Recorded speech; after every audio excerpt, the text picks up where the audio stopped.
안녕하십니까. 신인근의 국방TV 데일리 디펜스입니다. 자, 제가 그저께 여러분들께 북한 화물선이 느닷없이 침몰했다. 동해에서. 라는 보도를 해드렸던 적이 있는데 이게 굉장히 석연치 않습니다.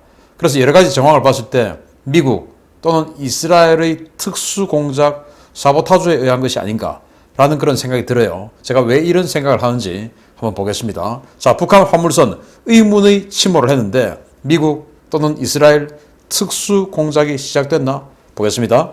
한미 정상회담 직전에 동해에서 벌어진 북한 화물선 침몰 사고죠.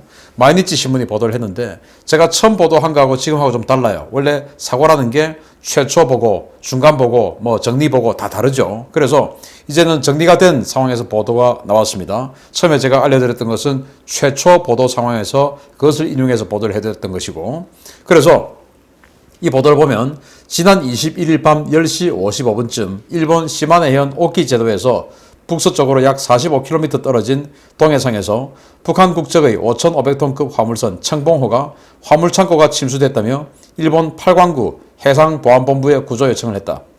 일본 측이 대응을 검토하던 중에 선체가 크게 기울어지자 승무원 21명 전원이 자력으로 구명정으로 탈출했으며 이들은 22일 오후 4시 20분쯤 인근에서 항해 중이던 북한 국적 유조선인 유정 2호에 의해 구출되었다. 선박이 오른쪽으로 크게 기울어진 채 시속 4km 속도로 동쪽으로 표류하다가 22일 오후 2시 반쯤에 침몰했다. 해상보안본부는 화물선에 타고 있던 선원은 전원 북한 국적이며 당시 6,500톤의 철을 싣고 북한 동해안 청진에서 서해안 쪽의 송림으로 향하던 중이었다고 밝혔다라는 거예요. 그래서 최초 보도를 했을 때는 해상보안청 8광구 경비함들이 순시선들이 이들을 구출했다 이렇게 보도를 해드렸는데 그게 아니고 이 일본 해상보안청의 구조를 거부하고 계속 배 위에서 버티고 있다가 북한 유조선이 와서 그제서야 구명정을 타고 그 유조를 타고 갔고 그 이후에 배는 침몰했고 이제 이런 상황이라는 겁니다. 자, 그러면은 이 청봉호가 정말로 송림항으로 갔을까? 송림항은요 평양 인근에 있는 대동강 내부에 있는 항구입니다. 송림청년항이라고 하는 항구인데 대동강 깊숙한 곳에 자리한 항구로 주로 석탄과 철광석을 반입하는 항구입니다. 부두는 한 개뿐이고 대동강 수심의 영향을 받아서 5,000톤급 이하의 선박만 정박이 가능합니다. 인근에 송림제철소가 운영 중이며 철도도 부설되어 있습니다. 그럼 청진 인근에도 제철소, 송림도 제철소인데 철광석을 제철소에서 실어 날라야 되는데 왜 여기다가 철을 갖다 주려고 했을까라는 의문이 들고 그래서 또 5,500톤의 크기에다가 6,500톤의 철을 실으면 이게 지금 10,000톤이 넘는 그런 무게가 되는데 만재배수량이 그렇게 되는데 정말로 5,000톤 이하 선박만 접안이 가능한 송림항에 가려고 했을까? 다른 데 가려고 한 건 아닐까? 또 그 화물이 철이 아닌 것은 아닐까? 6,500톤 그거 맞나? 이런 생각을 이제 하게 되는 것이죠. 자, 그래서 여기 이게 이제 침몰되기 직전의 사진인데 위에 보면 아무것도 없어요. 물론 선저에 이렇게 수납이 되어 있을 수 있는데 어쨌든 선상에는 아무것도 없습니다. 그래서 화물을 실을 때 선상에는 전혀 싣지 않고 선 내부에만 싣는지 그건 제가 이 배의 스타일을 알 수는 없으나 일단 선상은 아무것도 없는 상황이었어요. 자, 그리고 이 사진을 보시면 지금 이 사진은 최초 신고 접수가 되고 나서 5시간 후에 찍은 사진인데 그러니까 최초 신고가 밤 21일 밤 10시 55분이었으니까 11시로 잡고 그 다음날 한 새벽 4시쯤 찍은 사진이에요. 그런데 침수가 시작된 지 이미 오래됐어요. 한 9시간 가까이 지나졌습니다. 왜냐? 신고했을 때 이미 서너 시간 전에 이제 침수가 시작되고 파공이 생겼다라고 신고를 했거든요. SOS를 칠 때. 자, 그런데 그렇게 한 7, 8시간 또는 9시간 가까이 침수가 진행되고 5,500톤짜리 배에 6,500톤의 엄청난 무게를 실었는데도 불구하고 이렇게 배가 기우뚱한 이 모습을 보면 배가 기우뚱했음에도 불구하고 흘수선이 많이 남아있어요. 과연 이게 그렇게 무거운 화물을 실은 상태냐? 그건 아닌 것 같다라는 거예요. 그래서 이 배의 이 연역을 보면 청봉호라고 적어져 있고 화물선, 국제화물선이라고 되어 있고요. 선적은 이제 DPR 코리아, 그래서 북조선이라고 되어 있고, 그리고 흘수는 7.4m, 그리고 길이는 96m, 폭은 18m, 그리고 1989년산, 그러니까 지금 한 30년 정도. 그러면 북한 배가 30년이다. 되게 오래된 배는 아니죠. 그러기다가 북한은 여러 가지 제재를 받아서 이 배가 30년의 그 나이의 설령에 비해서 굉장히 어떤 그 운행이 잦은, 또 운행거리가 긴 그런 배는 아니에요. 제재 때문에 뭐 서 있는 날이 많았으니까. 그래서 이 배는 계속 제재를 받고 있는 배였습니다. 제재 품목이었어요. 이 배 자체가. 그래서 정말 6,500톤 실려 있었을까? 자, 그런데 일본에 SOS 쳤었어요. 분명히 밤 10시 55분에. 그래서 일본 해상보안청이 달려갔습니다. 그런데 갑자기 스톱, 우리는 구조 안 받겠습니다. 잠시 대기. 이렇게 해서 끝까지 배에서 버텼다 이거예요. 왜 구조를 거부했나? 구조당하면 이제 거기서 일본 해상보안청 해경에 가서 이제 수사를 받아야 되지 않겠습니까? 그 수사 받는 것이 두려웠지 않을까라는 생각을 해볼 수 있죠. 자, 해상보안청 제8관구가 브리핑을 했는데요. 이렇게 합니다. 21일 오후 10시 55분께 시마네 해안 오키제도 북북서 약 45km 해역에서 북한 국적 화물선 청봉이 화물창고 침수 상황을 보고하며 구조를 요청했다. 이에 따라 순시선 3척을 급하여 구조를 준비했고 구조 의사를 전달했으나 이들은 배에서 버텼고 22일 오전 4시 20분 21명 전원이 구명정을 내려 인근 해역에 도착한 북한 국적 유조선인 유정 2호로 옮겨갔다라는 거예요. 그래서 시들이 분명히 SOS 쳐놓고 구조하러 가니까 버티고 있다가 수시간 후에 달려온 유정 2호 북한 배를 타고 그렇게 해서 돌아갔다라는 겁니다. 그래서 SOS 쳤지만 아마 북한 본토에서 본국에서 연락이 왔을 겁니다. 이제 이것을 상황을 정리해보면 SOS 칠 때는 살고 싶어서 SOS 쳤는데 북한 본국에서 잠깐 스톱! 거기 타지 마. 왜? 지금 인근에 스시마 해역, 대한해협 근처에 지금 유정이호 있는데 그거 지금 보냈어. 그거 타고 와. 왜? 해상보안청 가면 수사받아야 되는데 수사받으면은 원하지 않는 말들이 나올 수가 있고 알려져서는 안 되는 비밀이 노출될 수가 있고 하니까 가지 마. 라고 했는 게 아닐까라는 생각이 드는 장면이죠. 자, 그러면은 이 배에 들어가 있던 실어 있던 화물이 철강이 아니고 다른 화물을 선적했을 가능성이 있습니다. 왜냐? 여러 가지 앞뒤가 맞지 않는 그런 말들을 하고 있으니까. 자, 해상보안청 관계자가 외신에 썼다가 브리핑을 하는데 이렇게 이야기합니다. 해당 선박은 유엔 안전보장이사회 대북제재 대상 선박이다. 2016년 발효된 유엔 안보리 대북제재결의 2321호에 의거해서 자산 동결 대상으로 지정된 원양해운관리회사 소유 선박 31척 가운데 청봉호가 포함되어 있다. 이 배에 어떤 화물이 실려 있었는지에 대해서는 현재 조사가 진행 중이다. 라고 해상보안청 관계자도 의구심을 드러냈습니다. 자, 이 배는 유엔 안보리 2321호에 의한 제재 대상 품목이었어요. 그래서 아주 수상한 배였습니다. 그리고 이 배는 14년과 15년에 박근혜 정부 때 중국과 사이 좋을 때 그때 중국에게 불법 화물을 실었다는 죄로 2번이나 납포된 전력이 있는 배였습니다. 그래서 지금도 이 배는 제재 품목이에요. 그런 전과가 있는 배가 이번에 의문의 파공이 생겼고 그로 인해서 침몰을 한 겁니다. 자, 그러면 이 항해 중에 발생한 기관 정지 그리고 파공 이게 단순한 노후 때문일까요? 예를 들어서 천안함 폭침이 발생했을 때 천안함은 갑자기 해저에 있던 암초가 발기 암초에서 뚫려가지고 침몰했다라는 아주 이 좌파의 또라이 같은 사람들이 하는 그 사람 지금도 아주 열심히 활동하고 있는데 저하고 성의 같은 여하튼 그런 사람이 있어요. 자, 그래서 정말 단순 노후 때문이었을까? 또 암초 때문이었을까? 아니다 이겁니다. 해상보안청 관계자가 또 브리핑을 합니다. 사고 당시 사고 해역의 기상은 좋았으며 수심은 900m로 암초는 없었다. 선체에서 별다른 문제점이 식별되지 않았다.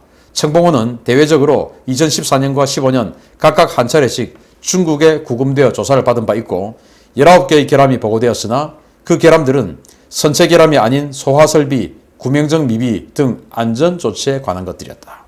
그래서 14, 15년 이 청봉호를 납포했던 중국이 조사한 결과 19개의 결함은 있지만 그건 전부 다 소화, 또 구명정 이런 거 안전관리하는 거지 이 하드웨어는 아니었다. 그래서 선체가 급격히 노후된 지금 제재 대상이어서 운행도 많이 못할 텐데 그게 이렇게 갑자기 너무 노후돼가지고 뚝 구멍이 생긴다. 파도가 보면 크게 동해바다 치고 큰 파도는 아닌 것 같아요. 그리고 또 엔진 갑자기 뭐 이렇게 엔진이 정지한다? 엔진은 정지할 수 있죠. 그런데 구멍은 왜 납니까? 그래서 이것은 단순 노후 때문 아닌 다른 외부 요인, 제3의 요인이 있는 거 아니냐라는 그런 의심을 할 수가 있죠. 그럼 뭐냐 그럼 도대체? 그래서 바로 느닷없이 생긴 화물창고의 파공은 뭐냐? 그날 밤 청봉회는 무슨 일이 있었을까? 바로 저는 사보타주 가능성을 생각합니다. 자, 림펫 마인이라고 있습니다. 지금 여기에 누군가가 뭔가를 붙이고 있죠? 바로 뭐 그냥 바다의 수류탄, 뭐 시한폭탄 뭐 이런 거라고 보시면 되겠습니다. 자, 2차 대전 때 개발된 자석식 균인데요. 다이버가 휴대할 수 있을 정도로 작고 선체 외벽에 쉽게 부착할 수 있는 강력한 자석 그리고 타이머가 내장되어 있습니다. 2019년에서 2021년 아라비아 해와 홍해 일대에서 이스라엘과 이란이 상호 사보타주 공격을 가할 때 사용해서 다수의 피해 사례가 보고되고 있습니다. 지금까지도 이스라엘과 이란은 서로 상대국의 화물선들을 계속 공격하고 있죠. 그 공격을 할 때 이 림펫 마인이 사용되었다고 계속 알려지고 있죠. 림펫 마인. 특수부대가 싹 가가지고 붙여버립니다. 그리고 와버립니다. 아주 강한 자석이 붙어있기 때문에 그냥 던져도 그냥 싹 갖다 붙어버려요. 그리고는 팡 하고 터집니다. 그래서 이란과 이스라엘 화물선들이 파공이 생기고 하는 거 보면 다 그냥 그렇게 해서 끌고 가요. 왜? 침몰할 정도는 아니니까. 그렇게 해서 끌고 갔어요. 마찬가지로 이것도 그러한 외부 사보타주로 공격을 받고 그렇게 해서 표류를 하고 그 표류가 이제 일본 쪽으로 가는데 그럴 바에야 침몰하자. 이런 상황이 된 게 아닐까라고 생각해요. 자, 그러면은 제가 왜 이런 생각을 하느냐. 일단 청진에 핵시설과 생화학 무기를 만드는 화학시설이 있습니다. 청진에 청진화학섬유연합기업소라는 게 있는데 여기에서 화학무기를 만듭니다. 그리고 여기에 인공방사성 동위원소를 추출하는 연구실이 있습니다. 혹시 청진에서 그러한 화학무기나 이 핵물질을 싣고 이 동해를 빠져나가서 남중국해 또는 동중국해 어딘가에서 중동 지역의 불량 국가 또는 불량 세력들에게 팔려고 했던 것은 아닐까. 그러한 정보를 미국이 사전에 가지고 미국 또는 이스라엘이 사전에 가지고 작업을 한 것은 아닐까라고 생각이 돼요. 그래서 저는 이런 생각을 합니다. 자, 그런 가능성을 뒷받침하는 것이 최근에 우리 동북아시아, 한반도 주변에 나타난 미국 핵잠수함들의 아주 분주한 움직임 때문입니다. 최근에 노출된 불과 한 달 사이에 노출된 핵잠수함들만 봐도 버지니아급 최신의 핵잠수함인 일리노이함, 그리고 LA급 애쉬빌함, 그리고 제퍼슨시티함, 스프링필드함 이렇게 해서 LA급 최후기형 3척, 그리고 버지니아급 핵잠수함 1척 이렇게가 노출이 됐는데 이 중에서 애쉬빌만 제외하고는 이거는 이제 이 7함대 소속이에요. 나머지는 전부 본토에서 하와이에서 증원되어 온 잠수함들입니다. 그 증원되어 왔으면 뭐하러 왜 증원됩니까? 특별한 임무가 부여됐으니까 증원되어 왔겠죠. 그리고 이런 잠수함들 특히 버지니아급 잠수함 이런 데는 이 수중 비클을 움직일 수 있습니다. 그렇게 해서 그 비클 타고 특수부대들이 들락날락 할 수 있거든요. 버지니아급 임무가 원래 그런 거니까. 그래서 동해 지역에 움직이고 있는 청봉호 인근에서 잠수함에서 나온 비클이 저 림펫 마인을 붙였을 수 있지 않느냐. 저 동해 지역에 수심이 900m였답니다. 900m. 여기에 갑자기 암초가 있을 수가 없죠. 그래서 이런 여러 가지 상황을 봤을 때 미국이 작업을 한 것은 아닐까. 왜냐? 최근에 미국이 특수전 전문가를 주한미군 사령관 임명하고 특수전 전문가 네이비실 출신 오직 네이비실에서만 근무한 사람을 주한미 해군 사령관이 임명하고 했었죠. 그래서 제가 미국이 무슨 특수전 좀 작업할 것 같은데 라는 이야기를 계속 했지 않습니까? 그런데 4월 27일 날 미 해군 특수전 사령관이 휴 하워드 제독이 이런 이야기를 했었습니다. AP 통신하고 인터뷰를. 지금까지 우리는 대테러 임무에만 집중해왔다. 이제 우리는 바다로 돌아갈 것이다. 우리는 진화할 것이며 해군의 해상 임무에 더 효율적으로 통합될 것이다. 그래서 더 적극적으로 공격 임무를 할 것이다. 라는 이야기를 미 해군 특수전 사령관이 했었어요. 그래서 이런 여러 가지 정황들을 봤을 때 이건 미국의 특수전 작전 중에 하나가 아닌가. 그것도 한미 정상회담 하루 전날 딱 보여줘가지고 자, 북한 불법 환적 가만두지 않아. 그리고 북한의 불법 무기 지금 뭐 어디로 해외로 전파하고 제3국으로 전파하고 하는 거 가만두지 않아. 북한의 핵 확산 절대로 용납하지 않아. 그리고 북한 니들 지금 화물선 여러 척 가지고 있는데 그거 계속 지금 환장하고 있는데 가만두지 않아. 하나하나 지금 이런 식으로 다 부숴버릴 거야. 대화하러 나와. 핵무기, 탄도미사일 한 10개씩 딱 전 세계 뉴스에 촬영 다 되게 될 수 있게끔 딱 가지고 나와. 그럼 내가 만나줄게. 그래서 바이든 대통령이 행동할 때 그것이 핵무기나 탄도미사일 등을 내놓을 때, 즉 지금 진행되고 있는 북한의 핵 활동을 축소한다는 등의 행동을 보여줄 때 나가겠다. 이렇게 이야기했죠. 그렇게 하기 위해서 시기를 맞춰서 미 해군 특수부대가 작업한 것은 아닌가라고 생각합니다. 자, 그래서 이런 상황이 진행되고 있기 때문에 지금 이제 북한과의 협상 이런 것들은 사실은 굉장히 힘들어지는 것은 자명한 일이다. 자, 그러면 북한이 이제 겁을 먹고 대화로 나와야 되겠죠. 그리고 이런 상황이 진행되고 있기 때문에 우리 한국 정부도 굳이 미국의 이런 작전을 모른 체하고 계속 북한을 도와주겠다고 나서서는 안 되는 상황이다 이겁니다. 그래서 미국이든 이스라엘이든 이 작업을 누가 했는지 모르겠지만 계속 이 작업해서 남중국해, 동중국해로 나가서 북한이 불법 무기를 해외로 팔고 불법 무역 물자를 해외로 팔고 해서 김정은의 통치 자금이 계속 유지되고 하는 것을 이런 식으로라도 계속 막아주기를 기대합니다. 네이비실이 했다면 정말 박수 쳐주고 싶네요. 어쨌든 사람은 안 죽었으니까. 마치겠습니다. 감사합니다.